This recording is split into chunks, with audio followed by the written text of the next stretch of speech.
Thank you so much, Francis. Thank you to the Mahindra Center for Humanities for having me.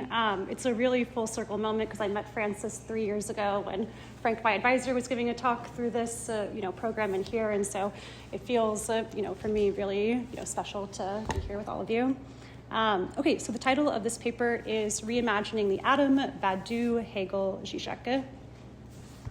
So Karl Marx writes in Das Kapital, quote, "The value of commodities is the very opposite of the coarse materiality of their substance. Not an atom of matter enters into its composition," end quote. My question is materialism concerned at all with matter? For Marx, social relations are a result of the arrangement of our modes of production, of the ways we organize our relationship to matter. It is this organization, not matter itself, that matters. It is form, not substance, that is at stake in most readings of Capital, and broadly, it is the form, that is social organization, that is at stake broadly in the materialist tradition. Etienne Balibar, in his 1994 book, Philosophy of Marx, writes that Marx distinguished himself from old materialisms that needed their theories to be ultimately explained by matter itself. The key to understanding Marx's materialism, per Balibar, is his rebuffing of idealism. Insofar as idealist philosophies of nature and of social organization led to the valorization of oppressive organizations, to the prescription of education rather than revolution, this is of course in direct reference to Kant and Hegel, Marx wrote that a true materialist subject is one that is active, one that engages in revolution. In other words, idealists like Hegel tended to valorize contemporary social organizations like class structure and monarchy and prescribe Bildungsformen, education rather than revolution. In Alberto Toscano's 2014 article titled Materialism Without Matter, Toscano argues that Marxist materialism is, quote, a materialism attentive to the potent immateriality of capital social forms. In other words, a materialism of real abstractions, end quote. Toscano asks us, quote, what happens when materialism turns out not to reduce ideal fantasies to bodies and objects, but to demonstrate the specific ways in which the latter are dominated by abstractions, end quote. If materialists are concerned with the ways in which ideology operates upon bodies, what exactly then is an idealist? It seems that the materialists and idealists share a common concern with the arrangement of social forms and how ideas and ideologies take shape in the world. Idealists, however, seem uniquely concerned with materiality. The German idealists developed extensive works on the philosophy of nature, Naturphilosophie. They were concerned with the classifications of matter and how differences emerge within the natural world. Indeed, it would appear that materialists are generally not very concerned with materiality. It is idealists who tend to be concerned with the question of what nature is, perhaps because to the idealists there is an ontological split between the idea and matter. Even if ideas require a material embodiment, one can still see a fundamental gap between the two. For Hegel, if spirit is a bone, this is not because spirit is actually material, but because there is a material remainder to spirit. The bone is a leftover that makes spirit necessary. And as Marx points out, that value is independent of the atomistic composition of the materiality it acts upon, then it again appears that both idealists and materialists can recognize the independence of the idea, even if it requires materiality to emerge. And indeed, most materialists would not prescribe to the vulgar materialism that attests that all ideas are simply synapses firing. Per Marx, not an atom of matter enters into the question of value. Thought, in its abstracting and alienating quality, has to be said to be immaterial. If we reject an extreme idealism and a vulgar materialism and admit that there exists both matter and thought, the question then becomes, how do the two interact? How do the two shape each other? One of the key differences that will make all the difference in these two traditions is whether difference emerges from the idea or from matter. It is here, between the idea and matter, that we can locate a certain irreducible gap that shapes ontology, and it is how we face this gap that shapes idealism and materialism. Are differences in nature implicit, or do natural differences result from the organizational work of the mind?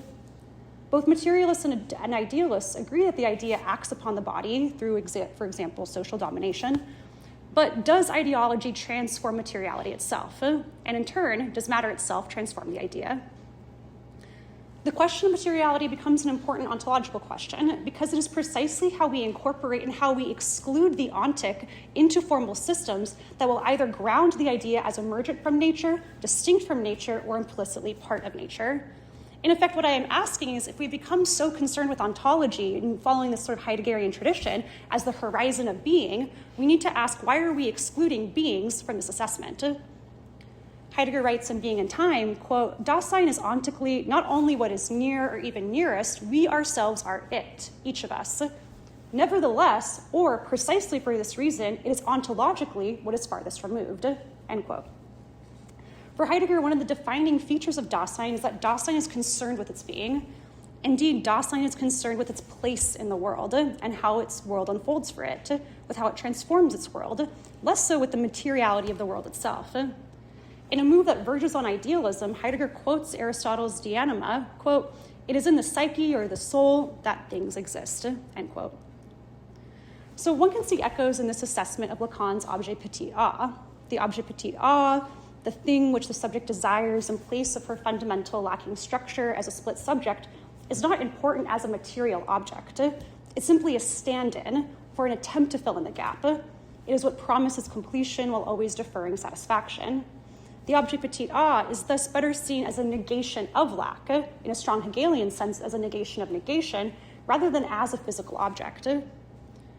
We are, again, concerned with form and not content. And based on this, it seems reasonable that the current continental tradition has sacrificed the material in its materialist assessments. We are concerned with revolutions, with change, with arrangements. It doesn't really matter what matter is, or does it? So why in our ontological concern do we sacrifice the ontic? Why does matter not matter if we are concerned with capital B being? What have we lost in our focus on ontology? Well, we have lost being themselves and we have lost materiality.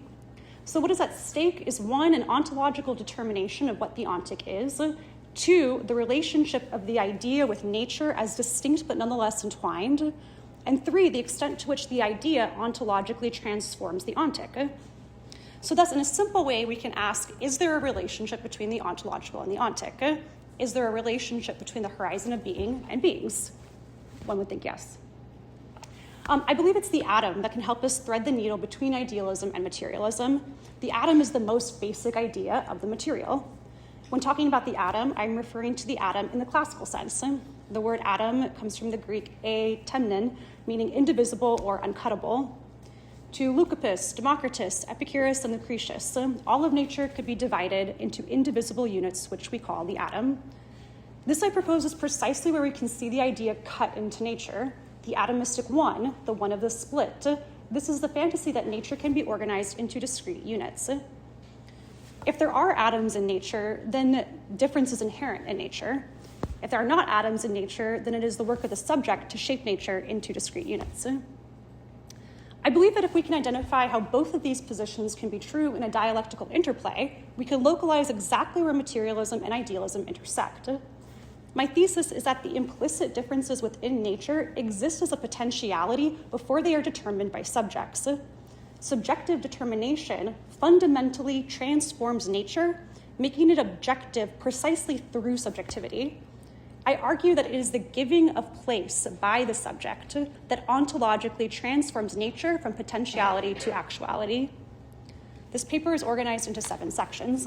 I examine the atom in the works of Hegel, Badiou, and Žižek, and as maybe let's call them vanishing mediators, Marx and Engels play a big role in here too. And also one person whom my work is very indebted to, another vanishing mediator, would be Malad and Delar. But in terms of these big 3 that I'm focusing on, for Hegel, the atom is a fantasy. It's an idea and not something naturalistic. To Badiou, there are atoms, but specifically in localized contexts. For Žižek, I look at his work with quantum physics and nature to understand how nature itself maintains a state of ontological incompletion. I argue that the atom as an intersection, as a point, as a cut, a caesura, between idealism and materialism, it is this atom that is the absolute woven into nature. So part 1, Engels, a materialist rendering of materiality. So while it seems evident that materialists such as Marx, Althusser, Balibar, Badiou, and so on are not very concerned with the status of materiality, let us examine one attempt to think materialism with matter, one done by Friedrich Engels in his book written between 1873 and 1886, Dialectics of Nature. Herein, Engels criticizes Hegel's dialectical thinking of nature. He writes, quote, the mistake lies in the fact that dialectics are foisted on nature and history as laws of thought and not deduced from them. He furthers, quote, the universe willy-nilly has come to conform to a system of thought which itself is only the product of a definite stage of evolution of human thought, end quote. So this text by Engels is an attempt to take the sciences seriously as a materialist, to think dialectics within nature. While Hegel was uniquely inspired by force in nature, Engels was uniquely inspired by heat. For Hegel, force is what foregrounds the movement of the dialectic. If the system of Hegel is one of movement, a progression of a series of progressing moments, then Engels here develops one in which units of caloric heat interact and interplay with one another to create a flux of difference amongst an otherwise indifferent nature. Engels raises a very interesting question in this text. Where does the heat in a system go? Are certain pockets of the universe hotter than others? What is interesting about this problem is that Engels argues that change in the universe peters out to a state of indifference with the same amount of energy or heat fluctuating in different parts of the universe, resulting in localized differences amongst a universally indifferent nature. Hegel's 1801 dissertation on force and the movement of the planets, in this text, the physics of force, Kraft, becomes one of the central themes later on in Hegel's mature body of works. In his dissertation, he writes, quote, the whole of mathematics must not be considered as purely ideal or formal, but is at the same time real and physical, end quote. And yet Hegel writes in the Philosophy of Nature, quote, to seek to arrange in serial form the planets, the metals, or chemical substances, in general plants and animals, and then to ascertain the laws of the series is a fruitless task, because nature does not arrange its items in such articulate series, end quote. And so while mathematics is real and physical for Hegel, nature likewise can't be completely enveloped by logic. Nature always exceeds logic. There are contingencies and aspects of nature that will resist taxonomies, resist natural laws, and remain simply illogical. And so herein lies the question, can we deduce dialectics from nature per Engels, or another perhaps more Hegelian way of putting this question, where in nature does the concept reside? Where is the dialectic in nature? And likewise, where is nature in the dialectic? While Engels advocates that differences conceptually emerge from nature itself, for Hegel, on the other hand, nature has no concept of itself. If we extract differences from nature, it is spirited beings who weave logic into nature.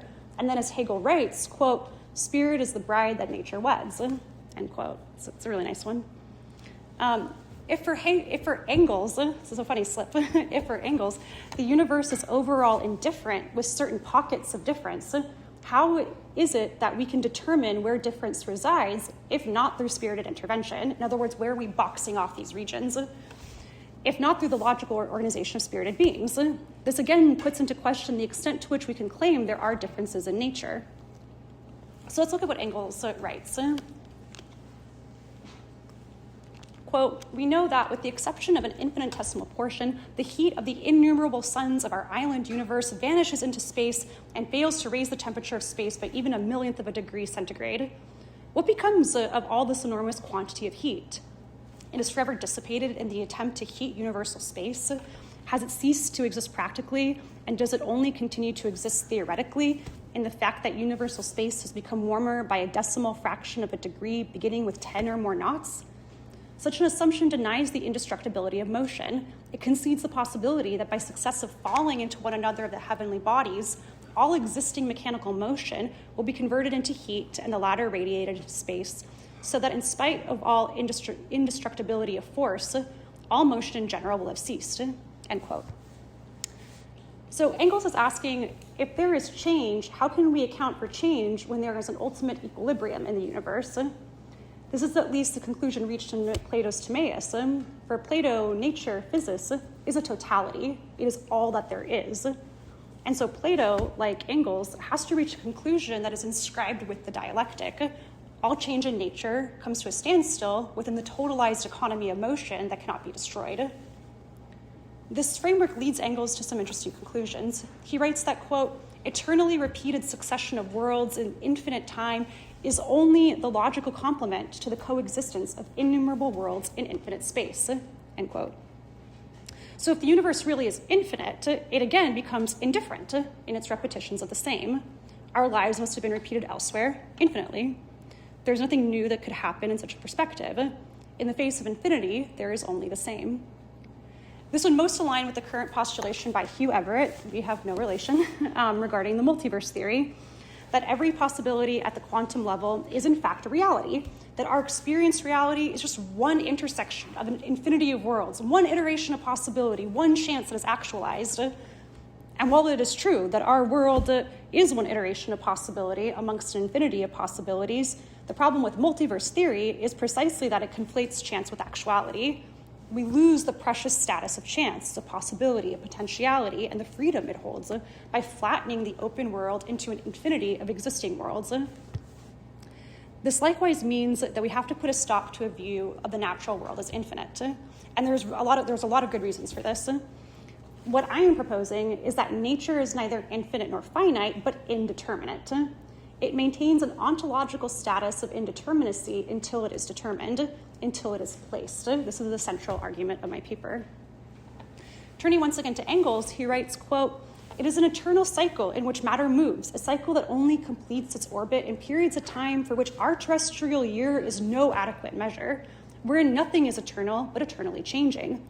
But however often and however relentlessly the cycle is completed in time and space, however many millions of suns and earth may arise and pass away, however long it may last before in one solar system and on one planet the conditions for organic life develop, however innumerable the organic beings too that have to arise and pass away before animals with a brain capable of thought are developed from their midst, and for a short span of time find conditions suitable for life, only to be exterminated later without mercy, we have the certainty that matter remains eternally the same in all its transformations."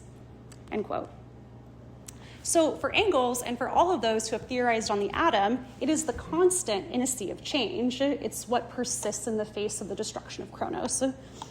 It is the most basic unit of matter that, per Engels, remains eternally the same in all its transformation, as he writes about matter in general.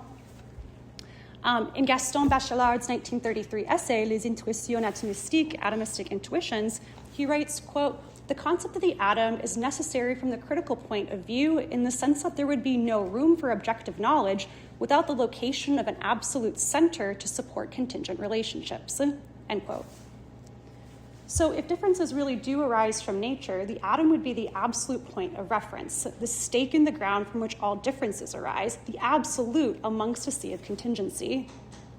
I'm proposing that nature is ontologically indeterminate until it is determined, that there is always more space on the micro and the macro level of nature, always more to discover. As Hegel writes in the Phenomenology of Spirit, quote, "If it is no longer easy to find new whole things, then one must turn back to those already found in order to divide them still further, to disassemble them, and then to track down new aspects of thinghood in them. This restless, unceasing instinct can never run out of material, to find a new genus of distinctive significance, or even to discover a new planet," end quote. So there will always be more to divide. Nature remains open on the micro and the macro level to Hegel. Thus, what I'm proposing is that it is not that nature is infinite in its size, but that it is indeterminate until it is determined. This, I hold, is true for the atom as well, that as both Engels and Bachelard identify, it is the absolute that is woven into contingency. But contra Engels, I propose it is the work of spirited beings who quilt the absolute into nature, who make sense of nature and organize it. And yet, there must be something absolute about nature. There must be something, and this is, I propose, what is absolute about nature, I propose, is its externality and its spatiality, those two things, externality and spatiality, that nature is relational in a spatialized way. We choose to weave in an absolute point that allows for contingencies to fall into place, to appear as somewhat harmonious. Hence, one of the central questions of the atom becomes, what is the status of an absolute point within nature in contrast to nature's contingencies? How far does the absolute extend into nature? And again, another way of putting this is, what is the ontological status of the ontic? Part 2, psychoanalysis. There is more than the material. So if we dig into this question of how ideas affect materiality and how materiality affects ideas, we ought to take a brief moment to pause and appreciate the last century and a half's revolution in psychoanalysis. It was psychoanalysis that demonstrated that ideas have effects upon material bodies. The patients of Freud were for the most part in good physical health, and yet suffered from physical ailments. What is unique about the psychoanalytic symptom is that it does not have a biological root, but a psychic one. It is a signifier that gets stuck in the flesh. For Lacan, the symbolic has real effects upon bodies, but not one atom of matter enters into the composition of the symbolic. It is language, social norms, what's said and what isn't said that make up the symbolic. The clothes I'm wearing today, this material arrangement, is largely informed by social relations, by the symbolic, by the immaterial ways in which fashion is dictated. But we inhabit bodies, sex bodies. The subject of psychoanalysis has to develop biologically, has to recognize herself in the mirror, has to struggle with sexual difference. Our psychic structures are born from our rectification with our physical embodiments alongside the symbolic. But to reduce psychoanalysis to a merely physicalist theory would be to discount what is genuinely revolutionary, that there are not pills we can take, there's no surgery to be performed. We have to go to talk therapy and engage in a transferential relationship with the analyst in order to reorient our relationship with our symptom and transform our physical and psychic ailments. Or if there are pills and surgeries necessary to transform chemical imbalances and whatnot, these are not enough to transform the symptom. There must be psychic work done as well. As Milan Delar points out in his 2006 book, A Voice and Nothing More, part of talk therapy is precisely the externalization of what is internal. It is the making physical, the making said of what is internally thought, which transforms the symptom, expels it, and allows for it to be reworked. The voice, as the transmitter of language, is a unique bridge between internal and external. With psychoanalysis, we can see different ways in which ideas act upon bodies and ways in which bodies act upon ideas. And yet this gap between idea and material persists. In Lacan's own formulation of the symbolic, imaginary, and real, the physical seems to fall out. This takes us to the central question of the talk. What is nature in itself? Can we think of nature without concept? Can we think of nature without subject? One of Lacan's early formulations of the real in Seminar 4 draws on pre-symbolic nature, i.e. unnamed nature, as the real. This is when Lacan discusses the power plant on the river. The power plant is the machinery of the symbolic that has been imposed upon nature.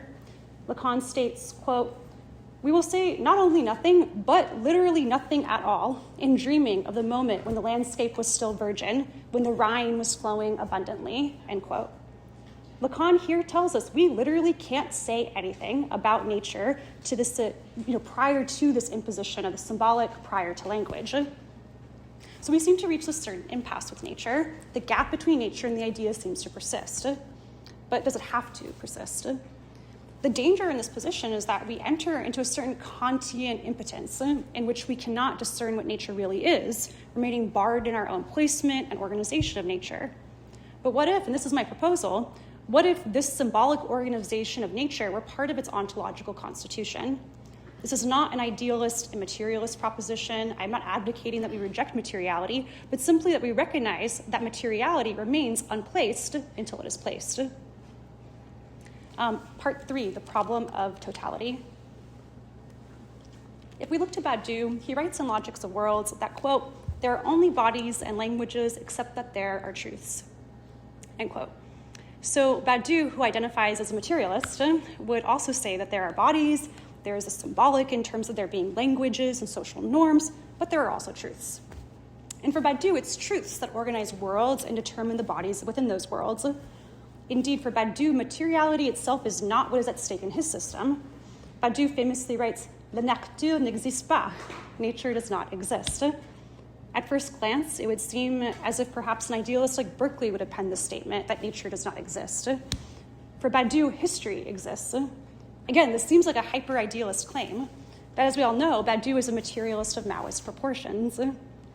So let's take "La nature n'existe pas" and think it with Lacan's "La femme n'existe pas." Nature does not exist, the woman does not exist. This is precisely what Slavoj Žižek does. It is not that there aren't women in the world, but the ontological horizon upon which women exist is incomplete. Women exceed the symbolic, just like nature exceeds logic. Indeed, it's not trite to draw a comparison to Mother Nature here. Nature, like the woman, exceeds symbolic organization. Žižek writes that nature is incomplete, pas tout, not all, in the same sense that woman is incomplete. In particular, he's writing in reference to the quantum level of reality. In his 2023 article, From Quantum Mechanics to Quantum Reality, he writes that, quote, reality itself is not all, pas tout, feminine, not simply without boundary, but with an empty boundary that makes it not all. Masculine is the gap of decoherence, with the exception of the observer, end quote. In the context of the quantum wave, multiple possibilities exist at once, until there is an interference and an observation forces possibilities to collapse to one point. At this level of reality, particles genuinely lack a place until they are placed by the observer. So in a Lacanian rendering, quantum physics pokes a hole in the big other. There is no omniscient observer holding all of nature together. Nature exists in flux, in a state of possibility, until observation places nature. For Žižek, this means that nature is incomplete and open. What I add to this discussion is that nature must be fundamentally open and incomplete because it is spatial. Its absolute status as spatial and external means that nature is an abstract arrangement, and this arrangement is only made concrete with intervention. Hence, the totalization of nature becomes an impossibility, contra Plato. This is where Žižek and Badiou differ. For Badiou, nature is meant to be the all that there is. As he writes in Being an Event, to quote, everything which is natural belongs in everything, save that there is no everything, end quote. Badiou is referencing Russell's paradox that there can't be a set of all sets. In set theory, auto-belonging is forbidden. In other words, if we were to totalize everything, say here is everything, we're still inscribing this determination against a backdrop of indeterminacy, against the void. In an even broader sense, the very system of set theory demonstrates that it can't be itself a complete system, right? This is Gödel's second incompleteness theorem, which states that no system can demonstrate its own consistency. Set theory can only be locally true based on certain axioms, and so it follows that there cannot be a set of all sets because that set cannot contain itself. A simple way to think about this is I can't put the envelope inside the envelope. So for Badiou, because totalization is forbidden in set theory, nature as a totality can't exist. We cannot say all that there is because there is no all. So for Žižek, nature is the not all, and for Badiou, nature is the all that is not. Similar but different inflections that have very big consequences. So for Badiou, he remains a student of Plato in affirming that nature must be a totality, but therefore it can't exist in this strict mathematical ontology. For Žižek, he reads Hegel as a thinker of non-totality, of openness, contra many readings of Hegel as a thinker of totality, and this translates to Žižek reading nature as non-totalizable and open. Thus, for both Žižek and Badiou, they both deny that nature is totalizable, but they draw two distinct conclusions here. To Badiou, this means nature can't exist because nature as a concept is inextricably tied to totality. To Žižek, this simply means that nature as a concept is in fact incomplete. To quote Hegel, this echoes Hegel's notion that nature is, quote, the unresolved contradiction, end quote. So I'm arguing that nature is non-totalizable because it's indeterminate until it is determined. It remains open, it remains unplaced until it is placed. Part 4, the ancients. When we look at the ancients, the distinction between philosophy and science was not as rigorous and determined as it is today. University discourse, as Lacan would call it, has made us very uncomfortable bedfellows. The science building and the humanities buildings have their own operations, their own funding, their own agenda, their own methodologies. And to think philosophy with science is something that makes many of our colleagues uncomfortable. It was Leucippus and his student Democritus who first hypothesized that nature could be reduced to fundamental, irreducible units. It wasn't that there was simply one type of unit, but likely a number of different types of atoms.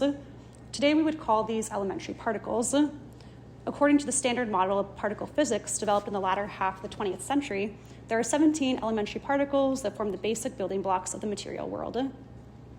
The theory of the atom, which many regard as the birth of materialism, postulated that all of nature can be reduced to two things, atom and void, the minimal material unit and the expansive infinite emptiness.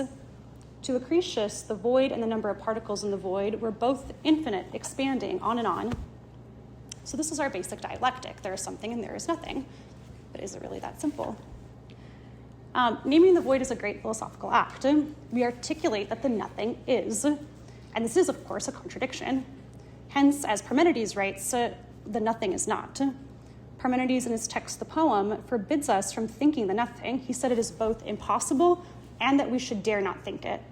There's a barring of the nothing on two counts here. One, to say the nothing is impossible, and two, we ought not affirm the nothing as an ethical restriction.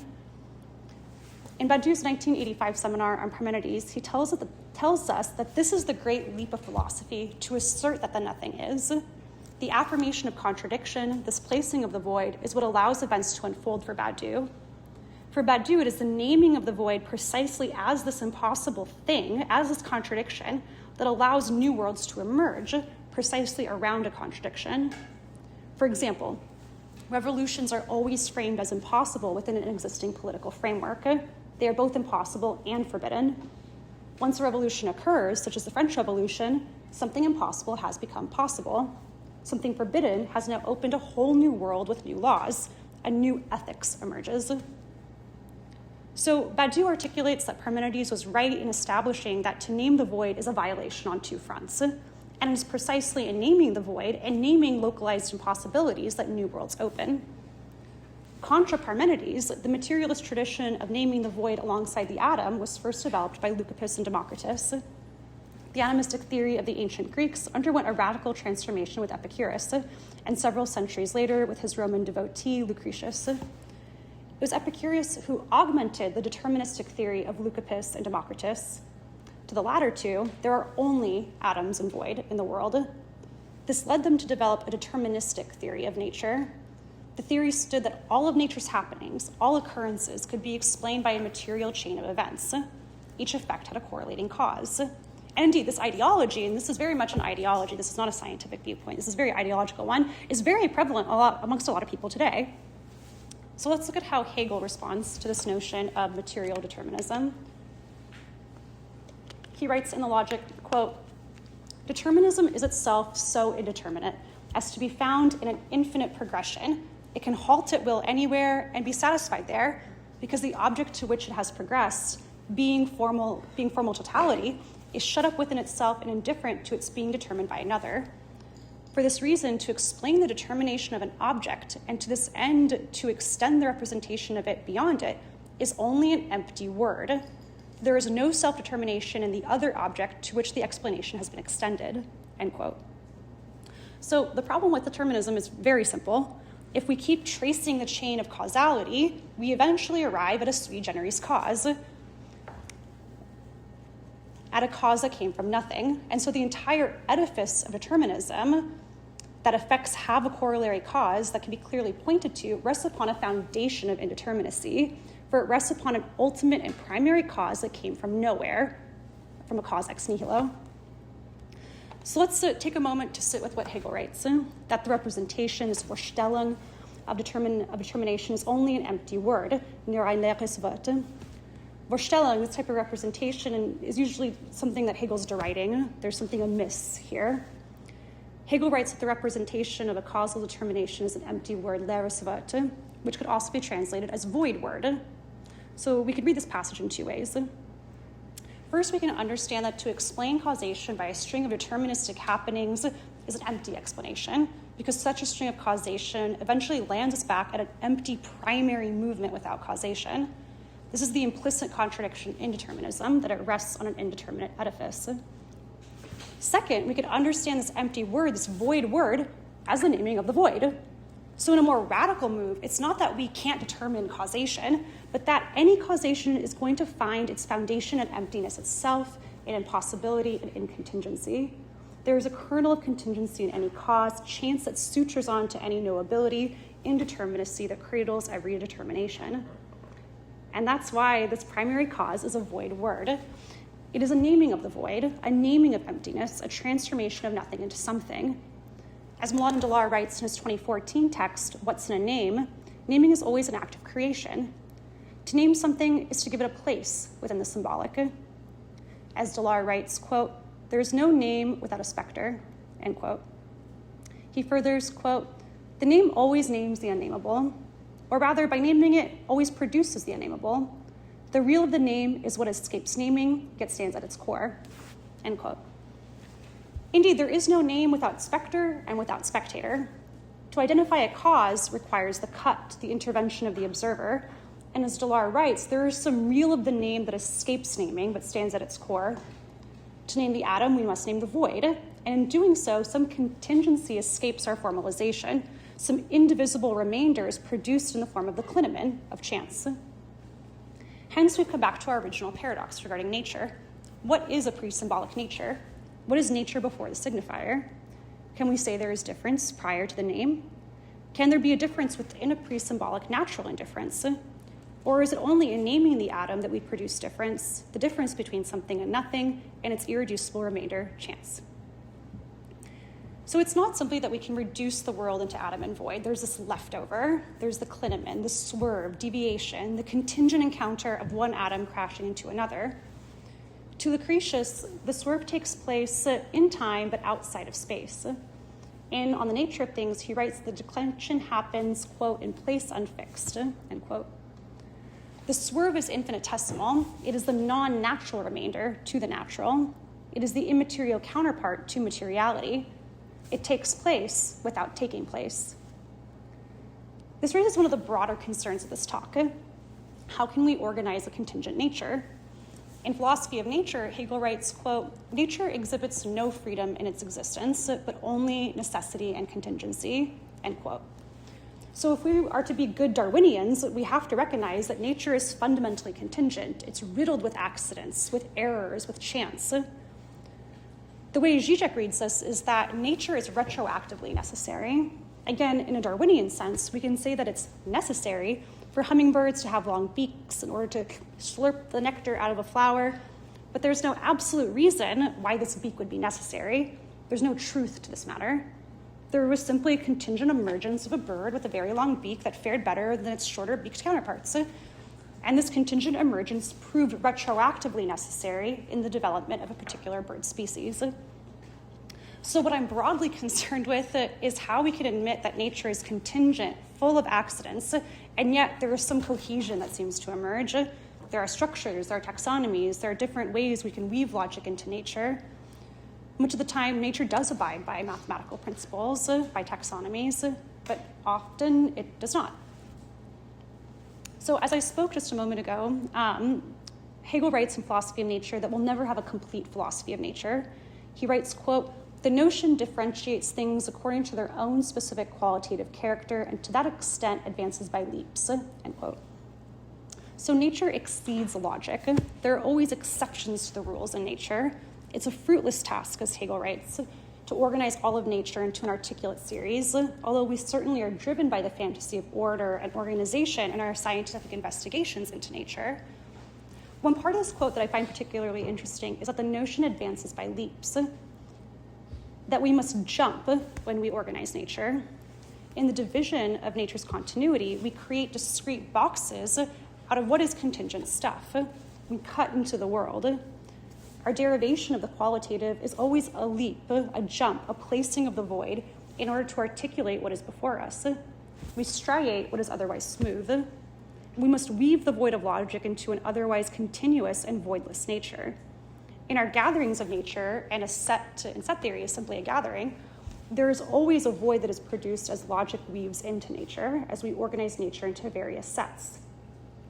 Indeed, for Badiou, there are no voids in nature itself. The void is a logical paradox, one that is sutured onto every determination. In set theory, inclusion exceeds belonging. There are more parts included than parts that belong. And the void itself is an excess in any set, the zero that can be added on to any count. And this means that the void persists in our logical determinations, and thus in our logical determinations of nature, we weave the void into nature. So this mark of the void, this barred zero of an impossibility that has nothing, is an impossibility that has nonetheless been symbolized. That's one of Badiou's big points, that we force the symbolization of the void. The paradox here is that every count contains an excess, and that excess is the symbolization of lack. And I think that's really critical. So what this means is that any logical organization of nature, i.e. like a naming of nature, also produces a contingency, an excess that is the symbolization of the lack at the heart of the organizational structure that we have created. So we've come back to the start of this paradox.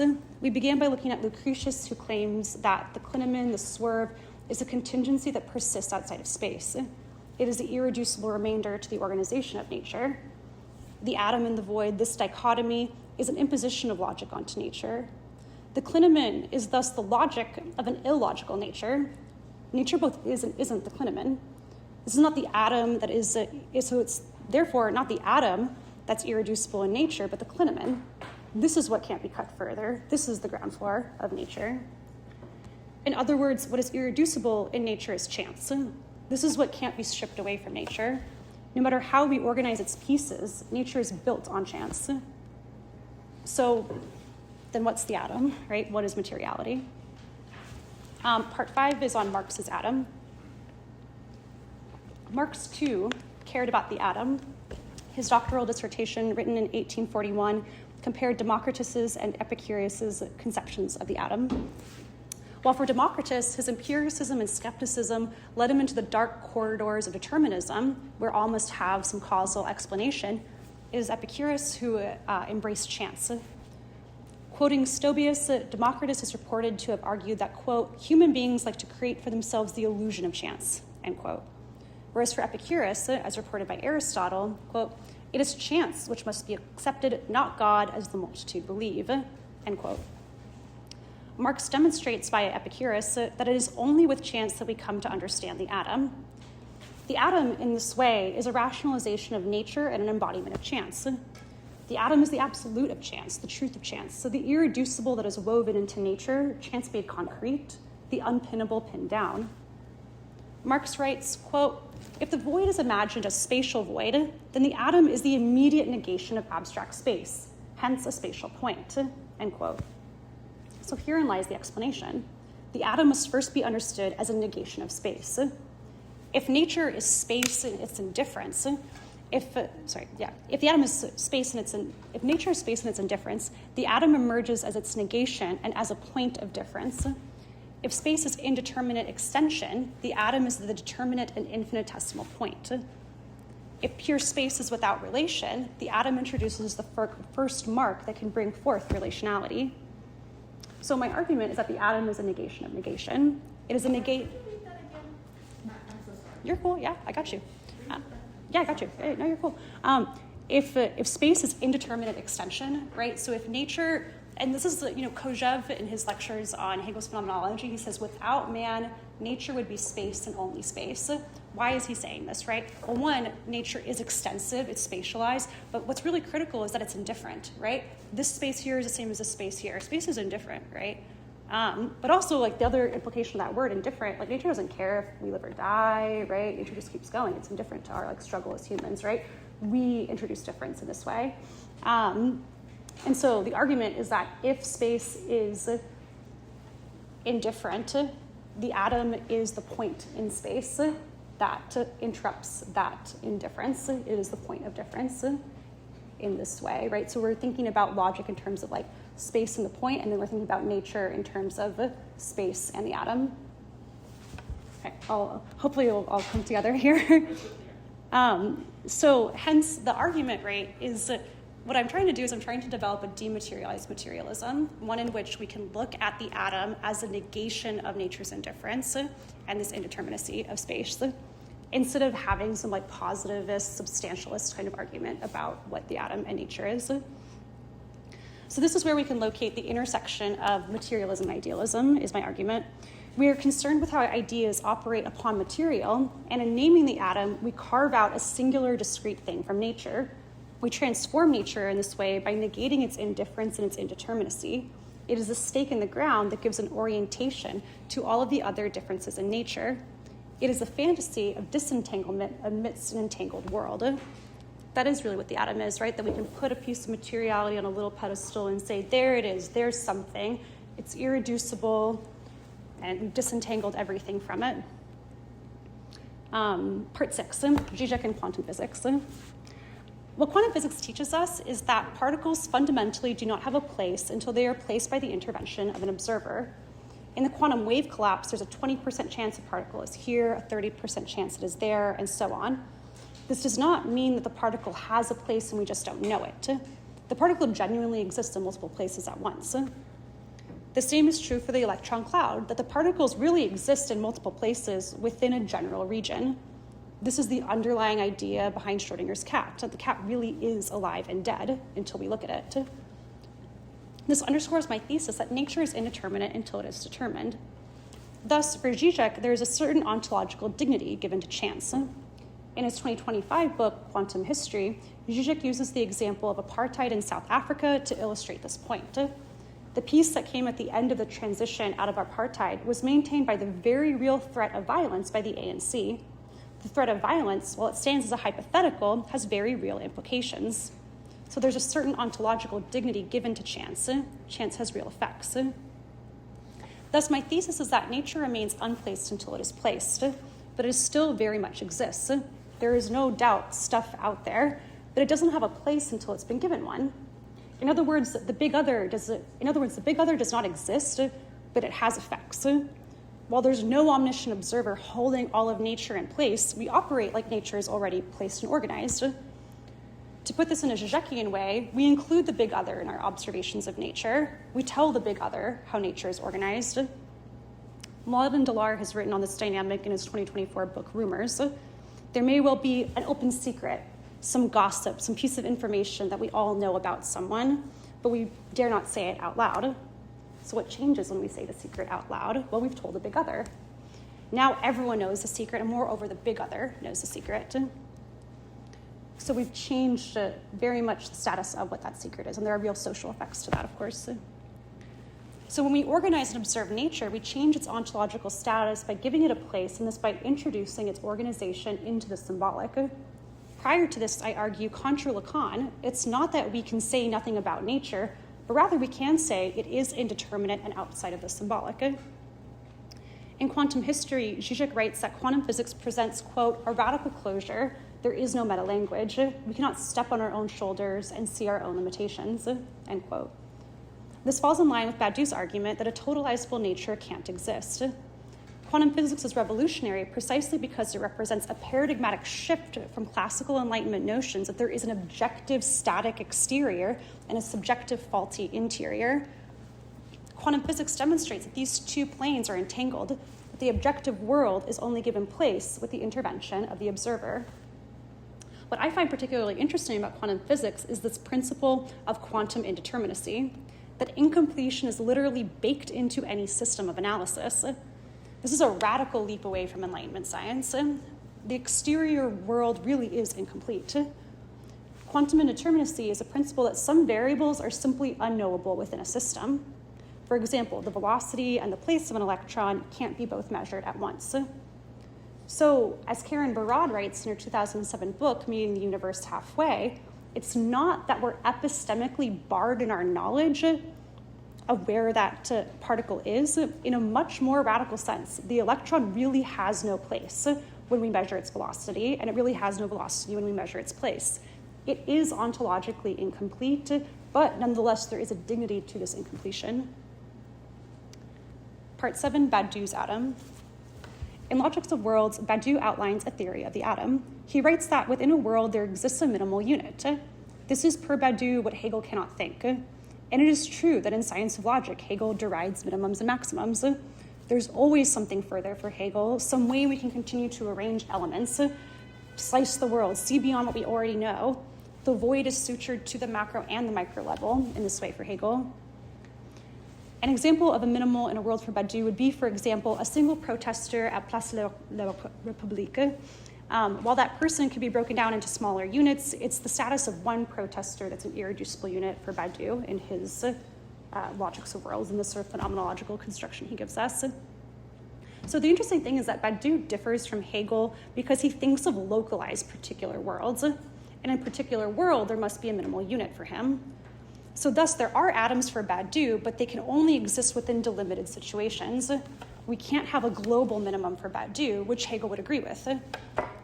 As Badiou writes in Number and Numbers, quote, the shores of zero contain as many numbers as the entire domain of numbers. It's a really beautiful image. In an ontological sense, there cannot be a minimum unit that sits next to zero, some 0.00001. The zero is the minimal. the nothing made into something, the void that we gather into account as one. Badiou writes, quote, even though nature does not exist, there is some sort of unity of plan of global interdependence between natural multiples.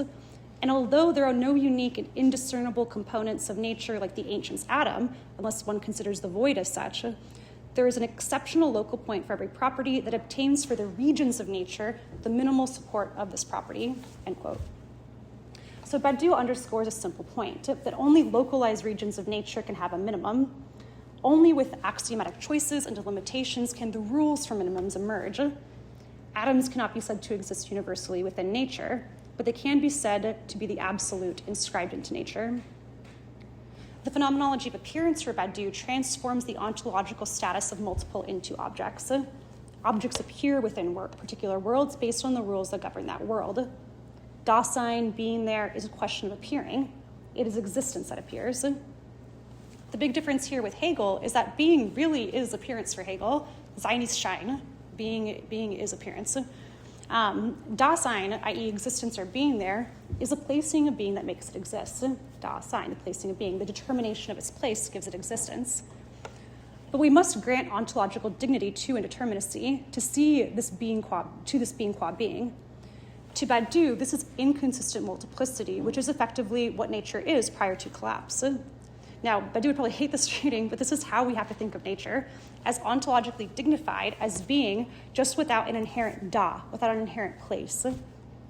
According to Hegel, the point made concrete is place. The point, the negation of nature's indeterminacy, must be related to other points to create place.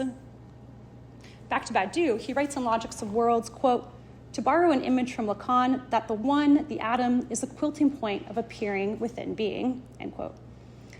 And this is great, right? The atom is this fantasy of a one, that there can be something disentangled from everything, that something could exist in isolation, a claim that runs completely antithetical to Hegel's system. The one is a quilting point, an empty signifier, or as Hegel writes, an empty word, a void word, of appearing within being.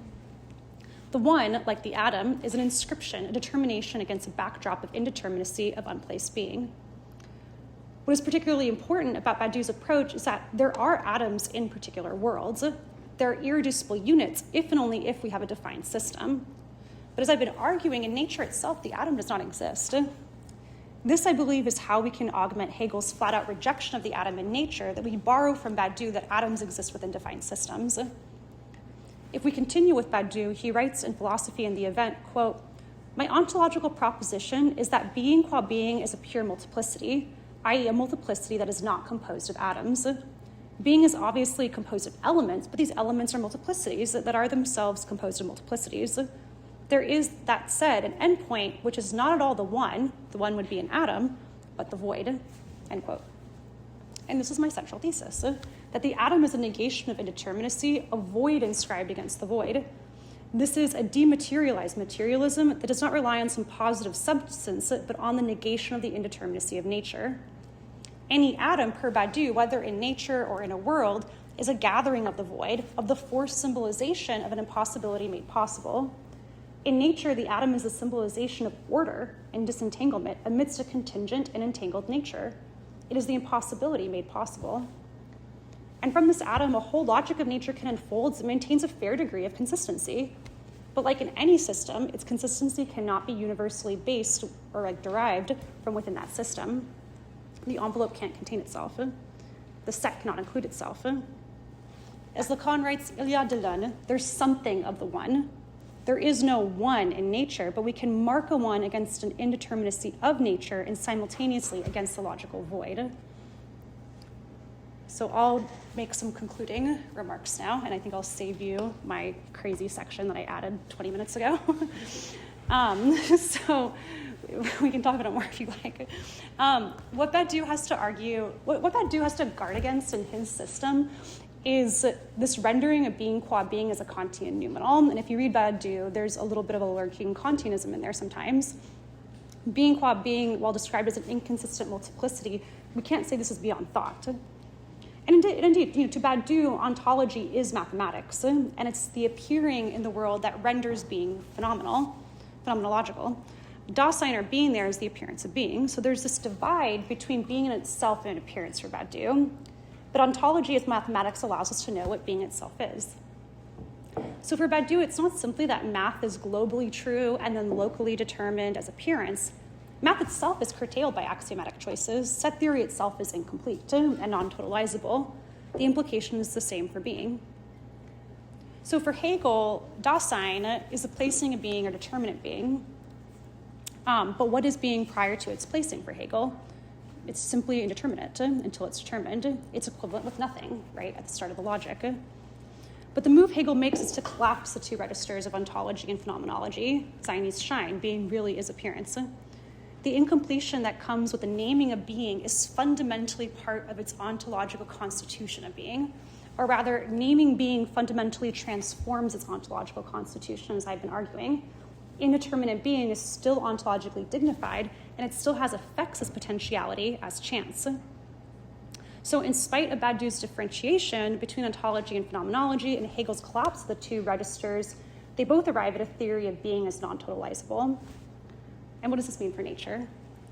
So nature too is non-totalizable, but we can't say nature is being in a Heideggerian sense as a horizon of the transcendental, for it's just the ontic, right? It's just stuff. But like Hegel's unplaced being, nature too is indeterminate until it is determined. The status of determination reflects the weaving of logic. Even calling nature indeterminate until it is determined, this is a logical determination, right?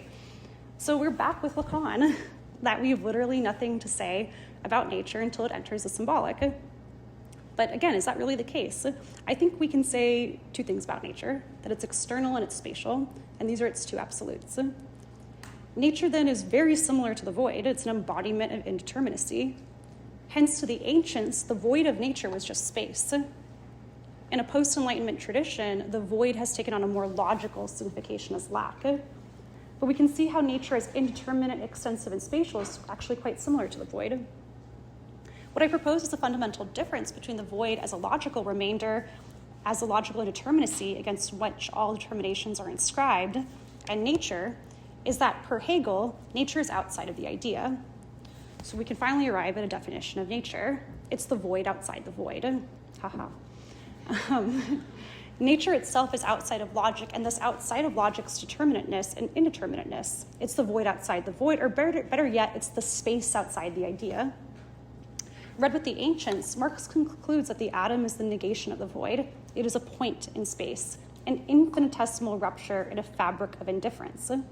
Materiality, then, is the negation of this void of nature, this void outside the void, this space outside the idea.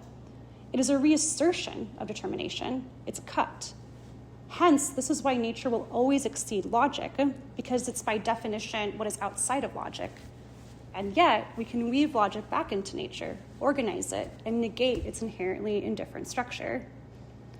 What we can learn from this is that we have absolutely nothing to say about materiality, or we have something to say about it. And this something, this void outside the void, or this space outside the idea, demonstrates that we cannot backtrack from the idea.